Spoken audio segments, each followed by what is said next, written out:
Hello అండి, welcome to our channel RK Creations. పిల్లలు lunch బాక్స్లో ఒక్క ముద్ద కూడా వదలకుండా తినేయాలంటే ఈ పొటాటో రైస్ చేసి పెట్టాల్సిందే.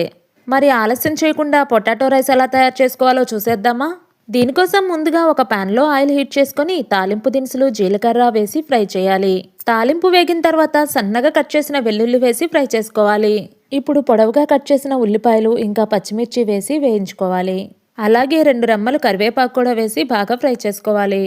ఉల్లిపాయ ముక్కలు బాగా ఫ్రై అయిన తర్వాత కట్ చేసి పెట్టుకున్న బంగాళాదుంప ముక్కలు వేసుకొని కలుపుకోవాలి.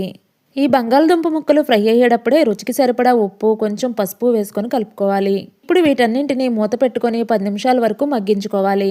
10 నిమిషాల తర్వాత రుచికి సరిపడా కారం, ధనియాల పొడి, జీలకర్ర పొడి వేసి 2 నిమిషాలు ఫ్రై చేసుకోవాలి. ఇలా ఫ్రై చేసుకున్న పొటాటోస్లో ముందుగా ఉడికించి పెట్టుకున్న రైస్ ఇంకా కొత్తిమీర యాడ్ చేసి 2 నిమిషాల పాటు బాగా కలుపుకోవాలి. అంతేనండి, ఎంతో టేస్టీగా ఉండే పొటాటో రైస్ రెడీ అయినట్లే. మీరు ట్రై చేసి టేస్ట్ని ఎంజాయ్ చేయండి. ఇలాంటి మరిన్ని వీడియోస్ కోసం మా ఛానల్ను సబ్స్క్రైబ్ చేసుకోండి.